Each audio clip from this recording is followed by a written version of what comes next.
할렐루야, 심정란 목사입니다. 오늘은 시험에 들지 않게 깨어있어 기도하라. 마태복음 26장 말씀이죠.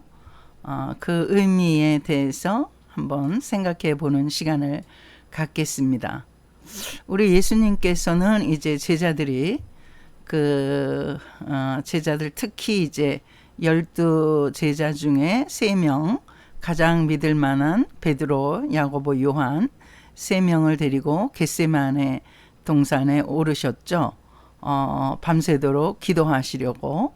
예수님의 이제 체포가 가까워지자 예수님께서 이제 절박한 심정으로 십자가 달리시기 직전이었던 절박한 순간에 제자들, 특히 믿을 만한 제자들 3명에 부탁하십니다. 기도하기를, 나를 위해서 기도해라. 그리고 앞으로의 예수님의 대사명을 위해서 기도하라. 이런 이제 부탁을 하시면서 예수님이 겟세마네 동산에 오르셨습니다. 그러나 참 예수님이 간절히 기도하면서 돌 던질 만한 거리에 떨어져서 3명의 제자들로부터 떨어져서 기도하셨는데, 한참 기도 후에 돌아보시니까 이 제자들은 정말 예수님의 절박한 그런 순간을 위해서 기도까지 부탁하셨는데도 불구하고 콜콜 잠에 골아 떨어졌던 것입니다. 그래서 이제 예수님은 얼마나 참 마음이 답답하셨겠습니까? 또 다시 이제 돌 던질 만한 거리로 나아가셔서 또 기도하시고 다시 돌아오니까 또 이들은 깨어있지 못하고 여전히 골아 떨어져서 잠을 자고 있었던 것입니다. 이렇게 해서 예수님께서 이제 이들에게 최종적으로 오셔서 체포되시기 직전이죠. 시험에 들지 않게 깨어있어 기도하라. 너의 마음은 원이로되 육신이 약하도다. 그래, 마음은 기도하고 싶은 마음이 절박했겠으나 육신이 피곤해서 이렇게 잠을 자고 있구나 하고 말씀하시는 내용이라고 할 수 있습니다.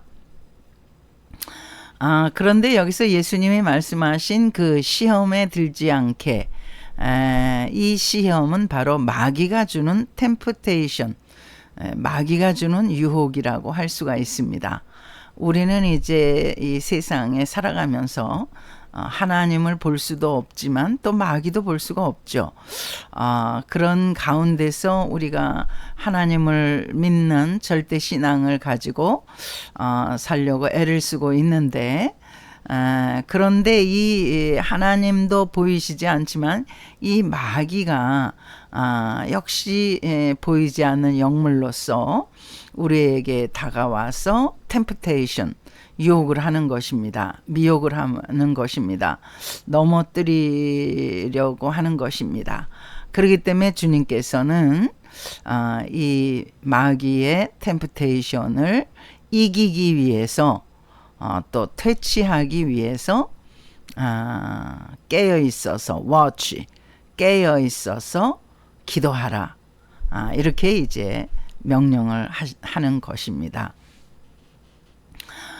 그런데 사실은 조금 내용은 다르지만 예수님도 우리를 시험하셨습니다.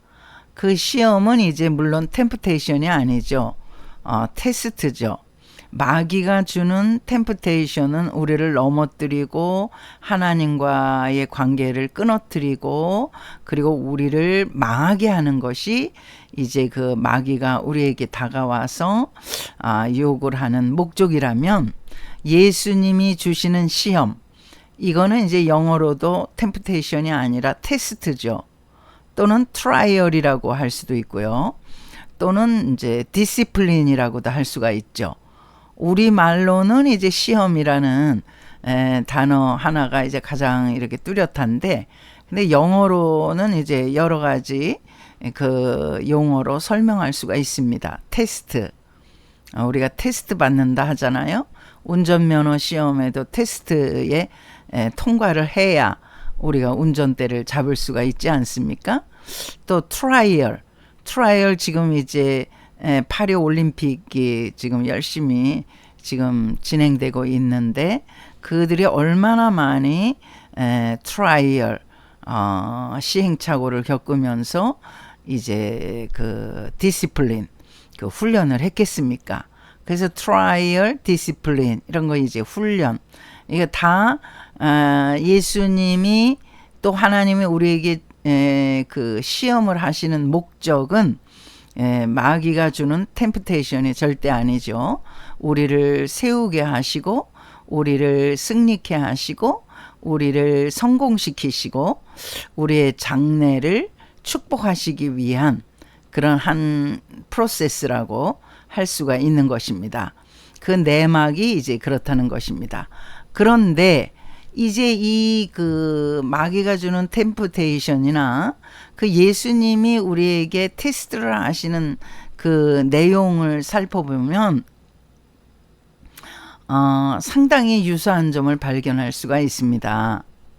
예를 들어서 수로보니게 여인 같은 경우는요. 이제 마가복음 제가 한번 찾아보겠습니다. 마가복음 7장 25절인데요. 마가복음 7장 25절을 보시면 이제 예수님께서 의도를 가지시고 한 집에 들어가셨죠. 여기 보시면은 24절에 예수께서 일어나사 거기를 떠나 두로 지방으로 가서 한 집에 들어가셨다는 거예요. 그러니까 이 의도를 가지고 어떤 집, 하우스, 한 집에 들어가셨다는 겁니다. 그리고 아무도 모르게 그렇게 그런 의도를 가지고 그렇게 들어가셨다. 이렇게 이제 그 24절에 나오고 있죠. 그랬는데 거기에 25절에 보시면요. 25절에 그 한 여인이 등장하는데 지금 예수님께서 의도를 가지시고 그 마치 그 수가성 여인한테 의도를 가지시고 사마리아 성에 진입하신 것처럼 예수님이 지금 한 집에 들어가셨는데 그 마치 이 여인을 만나러 가신 것처럼 이 여인이 등장하는 것입니다. 이에 더러운 귀신 들린 어린 딸을 둔 한 여자가 예수의 소문을 듣고 곧 와서 그 발 아래에 엎드리니 그렇게 해서 아주 우연히 이 여인을 만난 것 같지만 사실은 그 24절을 보면 예수님이 한 집을 의도적으로 들어가신 것으로 그렇게 기록이 되어 있거든요. 근데 그 여인의 어떤 그 정체는 뭐냐 하면 헬라인이요 수로보니게 족속이라 자기 딸에게서 귀신 쫓아내 주시기를 간구하거늘.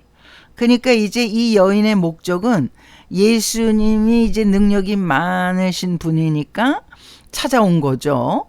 딱 우연히 만난 것 같지만 예수님도 의도를 가지시고 들어가셨고 또 이 수로보니게 여인도 지금 의도를 가지고 예수님을 지금 만나고 있는 거예요. 그러면 굉장히 이제 우리가 그 내용을 기대할 수가 있지 않습니까? 예수님이 이 여인을 만나기 위해서 한 집에 들어가신 건데, 근데 그 내용은 우리의 상상과는 정말 너무나 그 반대되는 그러한 일이 벌어지고 있는 겁니다. 27절에 그 뭐라고 예수님 말씀하시냐면 예수께서 이르시되 자녀로 먼저 배불리 먹게 할지니 자녀의 떡을 취하여 개들에게 던짐이 마땅치 아니하니라.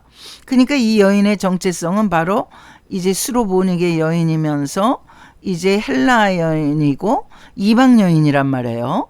그러니까 예수님이 여기서 말씀하시는 그 어떤 그 자녀, 하나님의 자녀라고 말씀하시는 것은 바로 유대인을 말씀하시는 거거든요. 근데 이제 이방 족속인 너희들에게 줄 떡이 어디 있느냐? 그걸 이제 더 비하를 해서 개들이라고 말씀하신 거예요. 개들에게는 줄 수가 없다. 그거는 마땅치 않다. 이렇게 말씀하시는 겁니다. 그러니까 이게 이제 그 예수님이 이 여인을 테스트하시는 거거든요. 근데 테스트를 하시는데 아주 정말 그 내용이 끔찍하지 않습니까? 개들이라고 그렇게 이제 이 여인을 취급하시고 그 명명을 하신 거죠. 그런데 여기서 이 여인은 정말 예수님의 그 테스트를 마치 그 알아차린 것처럼 28절에 이런 말씀을 합니다. 여자가 대답하여 이르되 주여 올소이다마는 상 아래 개들도 아이들이 먹던 부스러기를 먹나이다. 개들이 그렇잖아요. 항상 그 주인의 발밑에나 상 아래에서 부스러기 떨어지는 그 조각들을 집어먹는 게 개들의 습성이잖아요. 너무나 이제 이 여인이 정말 그 개들의 습성을 정확하게 꿰뚫고 있었던 것입니다. 예수님이 개라고 그러시니까 개의 속성을 들어서 정확하게 또 예수님께 반박을 하죠. 예수님의 테스트를 마치 그냥 그 꿰뚫러 보는 것처럼 예수님이 지금 나를 테스트 하시는구나.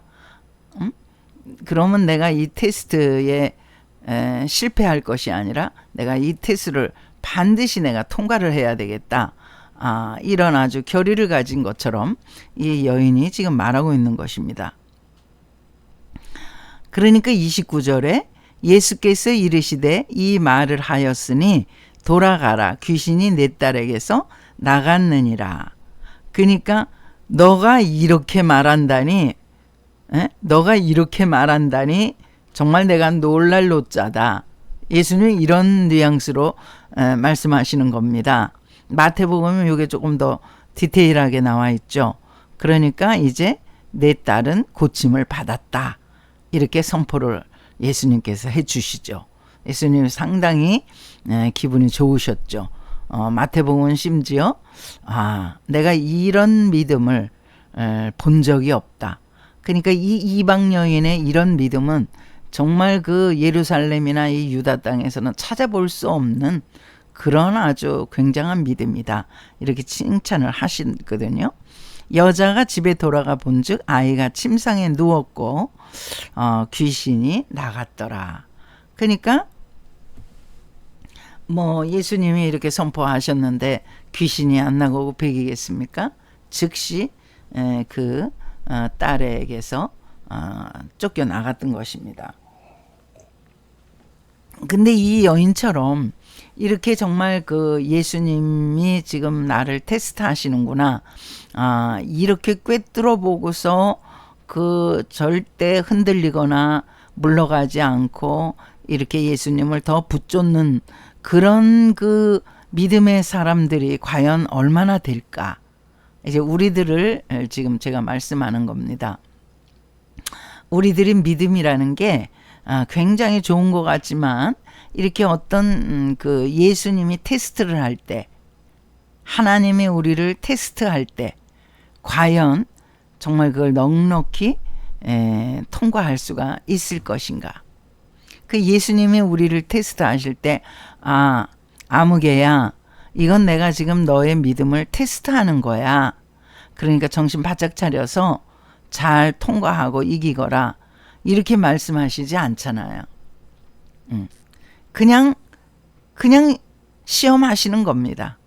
아무 전제를 깔지 않으시고 알려주지도 않으시고 그냥 덥석 테스트 하시는 것입니다. 하나님이 아브라함을 이제 테스트 하셨죠.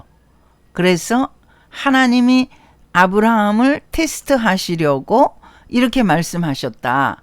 이러시거든요. 그 창세기 22장 보시면요.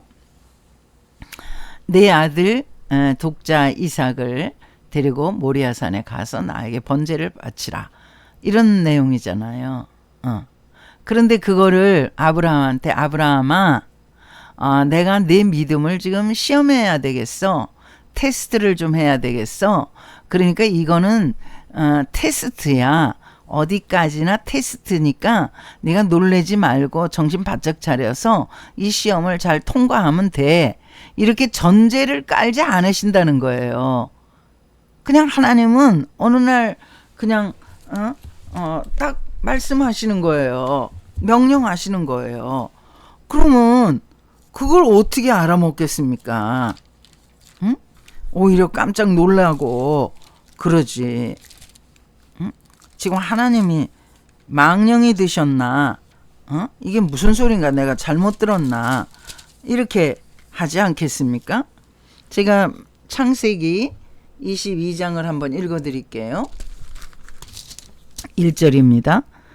그 일 후에 하나님이 아브라함을 시험하시려고, 이게 하나님이 아브라함을 시험하시려고, 이게 테스트거든요.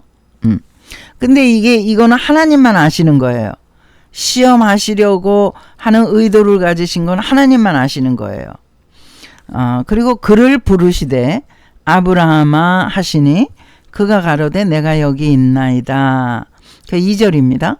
여호와께서 가라사대 내 아들 내 사랑하는 독자 이삭을 데리고 모리아 땅으로 가서 내가 내게 지시하는 한 산 거기서 그를 번제로 드리라. 이렇게 이러고 끝입니다. 아브라함에게 이렇게 명령하시고 거기에다가 부연 설명을 하지 않으셔요. 내가 번제로 드릴 때에 내가 양을 다 그 여호와 이레로 준비해 놓을 거니까 걱정하지 마. 그냥 잘 데려가서 내가 지시하는 대로만 해. 그러면은 내 아들이 죽지 않아. 내가 죽게 내버려 두겠니? 뭐 이런 부연 설명이 하나도 없다는 것이 우리 믿음을 가진 우리들, 지금 살고 있는 21세기에 살고 있는 우리들에게 이게 심각한 그런 어떤 뭡니까? 순종하기가 어려운 그런 처지에 이렇게 떨어지게 된다는 것입니다. 그러니까 하나님께서 욥을 어느 날 갑자기 그 멸망의 구렁텅이에 빠뜨리시잖아요. 그 욥은 너무나 그 고난의 이유를 알려고 정말 하나님께 많이 부르짖잖아요. 그 고난의 의미, 고난의 이유가 도대체 뭔지, 내가 무엇 때문에 이렇게 지금 멸망을 당하게 됐는지를 알고 싶어서 계속 하나님을 찾잖아요. 친구들하고 변론하지만 사실 친구들한테 대꾸한다는 것보다 그냥 하나님께 호소하는 거예요. 하소연하고 호소하고. 왜 이런 일이 내게 있을 수가 있겠습니까? 그런데 하나님께서 욥에게 욥아, 내 사랑하는 욥아, 정말 너는 어떤 애냐, 어떤 사람이냐, 정말 내가 알기에 너만한 사람은 세상에 없다. 그렇게 이제 칭찬 많이 하시잖아요. 제가 욥기 1장을 한번 읽어드리겠습니다. 욥기 1장을 딱 보시면요, 1장 1절을 읽어드리겠습니다. 우수 땅에 욥이라 이름하는 사람이 있었는데 그 사람은 순전하고 정직하여 하나님을 경외하며 악에서 떠난 자더라. 이 욥의 어떤 그 욥의 그 행사와 욥의 믿음과 욥의 모든 그런 어떤 영적인 상태와 이 모든 것들이 이 지금 제가 읽어드린 그 욥기 1장 1절에 다 나와 있습니다. 그러니까 뭐 완벽한 사람이죠. 완벽한 사람. 이 완벽한 사람이 그러니까 욥한테 하나님이 그래 네가 너무나 완벽하게 나를 신뢰하고 정말 정직하게 사는 거 너무 좋다. 그런데 내가 한번 그 테스트를 할 테니까 정신 바짝 차려서 잘 이 테스트를 통과하면 좋겠다. 이렇게 설명을 안 하시잖아요. 그냥 갑자기 이런 욥에게 정말 어처구니 없는 일들이 막 삼지사방에서 벌어지고 있지 않아요? 막 자녀들이 그냥 한꺼번에 다 죽고 또 재산들이 한꺼번에 다 날아가고 또 그것뿐이면은 또 웬만한데 욥 자신이 그 병에 들잖아요. 피부병, 피부암 같은 그런 병에. 그러면서 완전히 거지가 된 데다 거지가 기와 조각을 들고서 너무 그 피부 그 헌데가 가려우니까 그걸 긁는 그 신세가 됐잖아요. 그 친구들이 오잖아요. 그 친구들이 와서 욥의 그 상황을 보고 너무나 기가 막혀서 그 욥의 친구 엘리바스와 빌닷과 소발이 찾아왔잖아요. 그 친한 친구니까. 근데 욥한테 큰 환란이 닥쳤다 그러니까 한 걸음에 달려온 거죠. 근데 그 친구들이 너무 기가 막혀가지고 일주일 동안 아무 말을 못했다 그래요. 너무너무 기가 차고 정말 볼 수가 없어서. 우리가 그렇잖아요. 우리가 어디 엄청난 슬픔을 당한 분을 만나게 되면 말을 못 하잖아요. 그냥 말을 안 하는 게 저는 좋다고 생각을 해요. 그거 뭐 무슨 말을 한들 그거는 다 아무것도 아닌 거잖아요. 그 일주일이나 침묵을 하고 이제 그 후에 이제 욥에게 이제 말하면서 내가 뭐 어땠으니까 이런 일이 있지 않겠니? 그냥 아무 까닭 없이 이런 일이 있겠니? 그러면서 이제 욥을 더 정죄하고 막 그러는데 참 사람이 그러기가 너무 쉽다는 거죠. 근데 이제 문제는 하나님이 우리를 테스트하실 때 미리 이렇게 귀띔을 해주시면 얼마나 좋겠어요. 이거는 테스트이기 때문에 내가 조금만 참으면 돼. 내가 조금만 이기면 돼. 내가 조금 정신 차려서 이 기간을 잘 넘기면 돼. 이러면서 이렇게 그 어려운 시기를 넘어가면 되잖아요. 근데 하나님이 침묵을 하시면서 갑자기 어느 날 테스트를 하신다는 겁니다. 그래서 그냥 정말 너무나 어처구니 없이 당하는 그러한 어떤 신세로 전락할 수밖에 없는 그 나만 장군 같은 경우도요. 열왕기하 5장에 나오지 않습니까? 그 이제 아람 나라 장관이었죠. 군대 장관. 그러니까 뭐 군대 장관에서 그 사마리아 이기고서 이제 그 사마리아 땅에 있는 그 아이를 갖다가 포로로 끌고 가잖아요. 포로로 끌고 가서 자기 아내한테 이제 시녀로 그렇게 사용하라고 주잖아요. 근데 아이가 잡혀간 포로 아이가 소녀였는데 그 아이가 이 주인의 행색을 가만히 보니까 뭐 떵떵거리는 장군 같은데 문둥병이 있는 거예요. 문둥병을 사실 감추기가 쉽지 않잖아요. 처음에는 감출 수 있지만은 그게 점차 발현이 되지 않습니까? 그러니까 그냥 얼마나 놀랬겠어요. 그러면서 이제 자기 그 주인에게 얘기하는 거죠. 아유, 장군님이 우리나라의 엘리사 선지자를 찾아가면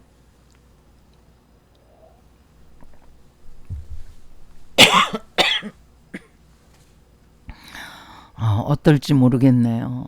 한번 거기 가셨으면 좋겠네요. 그렇게 이제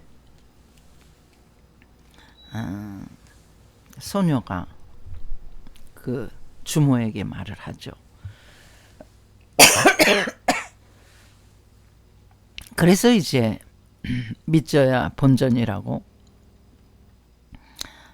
이스라엘 땅을 가잖아요. 바리바리 선물을 싸들고 엘리사 선지자를 만나러 갑니다. 그 사람이 그렇게 정말 병자를 많이 고치고 죽은 사람도 일으키는 그런 선지자라고 하니까, 그런데 웬걸 내다보지도 않는 거예요. 자기 그러니까 이제 이스라엘이 완전히 이제 그 전쟁에서 져가지고 이제 국민들이 포로로 잡혀가고 이런 마당이니까, 이 엄청난 세력을 가진 그 아랍 나라의 장군이면 뭐 얼른 나와서 인사를 하고 그래야 되는데, 엘리사 선지는 나와 보지도 않고 요단강물에 가서 한 7번 목욕을 하고 당신 나라로 돌아가라고 말만 그냥 전가를 한 거예요.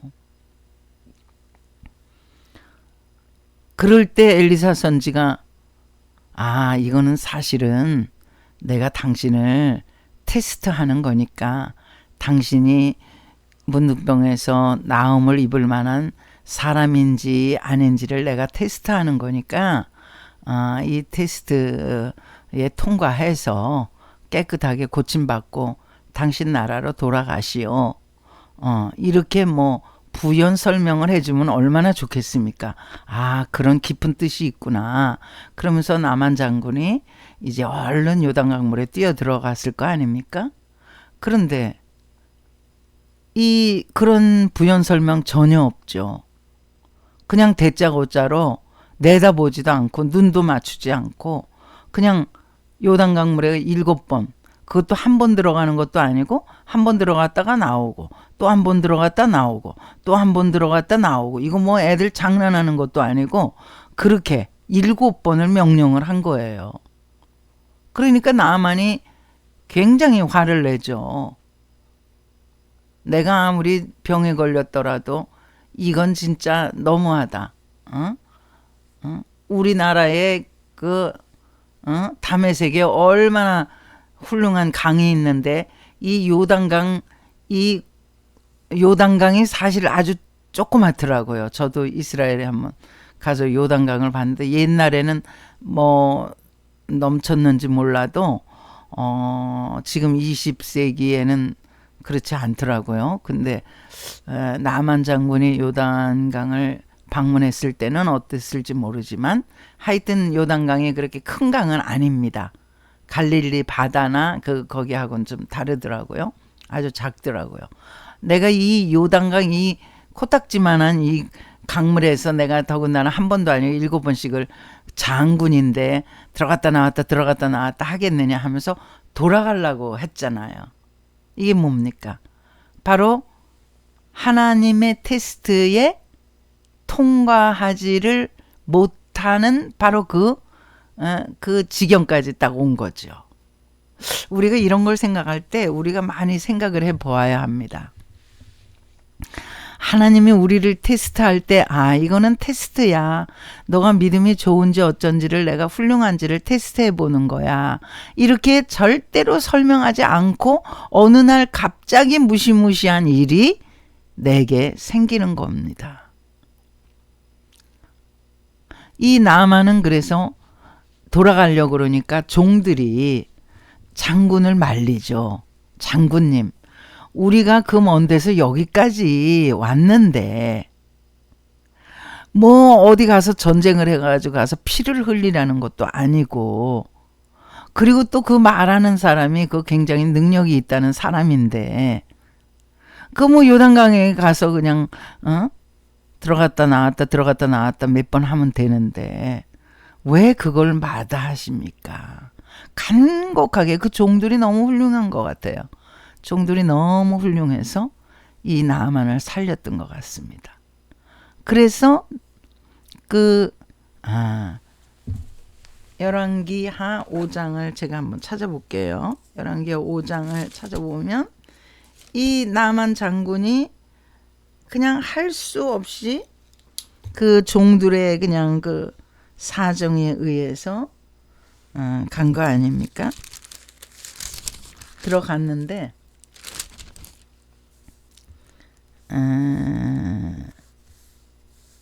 여기 제가 열왕기하 5장 14절 읽어드릴게요. 나아만이 이에 내려가서 하나님의 사람의 말씀대로 요단강에 7번 몸을 잠그니 그 살이 여전하여 어린아이의 살 같아서 깨끗하게 되었더라. 아멘. 하마터면 그는 평생 문둥병이 더 심해져서 그 문둥병으로 죽을 뻔했는데, 근데 이렇게 그 자기 자존심이나 그런 자기의 그 혈기를 죽이고 그 하나님의 사람의 말을 들어서 축복을 받은 그런 케이스가 되었습니다. 우리가 이런 경우를 우리의 삶에서 참 많이 만나게 되는 것입니다. 하나님께서 우리를 테스트하실 때 절대로 부연 설명이 없다는 것을 기억하세요. 그냥 마귀가 우리를 유혹하고 넘어뜨리는 것과 똑같은 그러한 형태로 하나님 우리를 테스트하신다는 것.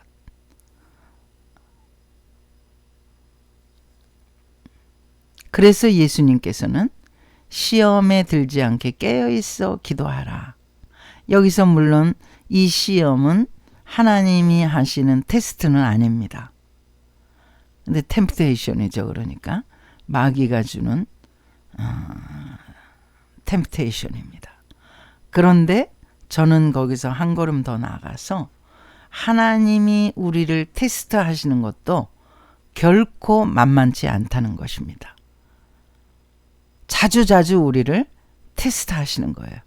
마귀만 자주자주 우리를 틈타는 게 아니라 하나님은 우리를 자주자주 테스트하셔서 우리의 믿음을 한 걸음 더, 또 한 걸음 더, 또 한 걸음 더 성숙하게 그렇게 하신다는 거죠. 그래서